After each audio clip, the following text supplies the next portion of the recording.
Rajasthan election commission ने 1.5 साल से ज़ेर-इल्तवा 12 अजला में से 6 अजला में इंतखाबात का ऐलान किया है।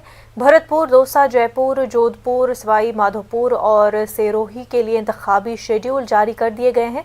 पहले मरहले के लिए पोलिंग 26 अगस्त को होगी, दूसरे मरहले के लिए 29 अगस्त और तीसरे मरहले के लिए 1 सितंबर को वोटिंग होगी। वोटों की गिनती 4 सितंबर को होगी। पोलिंग का वक्त सुबह 7:30 से शाम 5:30 बजे तक रखा गया है। नोटिफिकेशन 11 अगस्त को जारी की जाएगी। कागजात नामजदगी दाखिल करने की आखिरी तारीख 16 अगस्त है।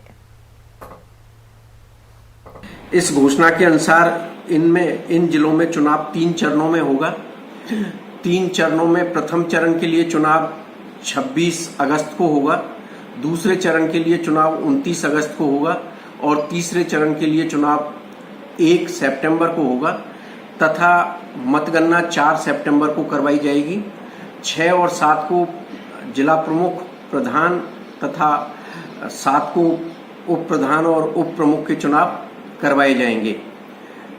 ये चुनाव कोविड की जो गाइडलाइन है भारत सरकार, राज्य सरकार द्वारा जारी की गई है और उसी के अनुरूप राज्य निर्वाचन आयोग द्वारा भी गाइडलाइन तैयार की गई है। न्यूज़ 18 उर्दू ने हमेशा आम आदमी की आवाज बनी